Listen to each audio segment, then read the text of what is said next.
కరూర్ తొక్కిసలాట ఘటన తర్వాత ప్రజల్లోకి మరోసారి వచ్చిన టీవీకే అధినేత విజయ్ కేంద్రంపై విమర్శలు గుప్పించారు.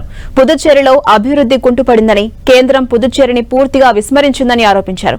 పుదుచ్చేరిలో కనీస మౌలిక సదుపాయాలు కూడా లేవని మండిపడ్డారు విజయ్. ఈసారి ఎన్నికల్లో పుదుచ్చేరిలో గెలిచేది టీవీకే పార్టీనేనని ధీమా వ్యక్తం చేశారు విజయ్.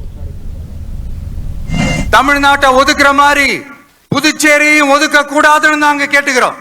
கிட்டத்தட்ட 20 லட்சம் பேர் வாழ்ற யூனியன் பிரதேசமான புதுச்சேரி மத்திய நிதி குழுவில் இடம்பெறவில்லை. அதனால் மாநிலங்களுக்கான நிதி பகிர்தல் அடிப்படையிலும் யூனியன் பிரதேசங்களுக்கான நிதி பகிர்தல் அடிப்படையிலும் புதுச்சேரிக்கு நிதி ஒதுக்கப்படுவதில்லை. அதனால ஒவ்வொரு ஆண்டும் புதுச்சேரிக்கு தோராயமாகவே மத்திய அரசு நிதியை விடுவிக்கிறது. இந்த விஜய் புதுச்சேரி மக்களுக்காகவும் எப்பவும் துணை நிற்பான். வரப்போற புதுச்சேரி தேர்தல் களத்துல நம்மளுடைய தமிழக வெற்றி கழகத்தின் கொடி பட்டொளி வீசி பறக்கும். கான்பிடென்டா இருங்க, நல்லதே நடக்கும், வெற்றி நிச்சயம்.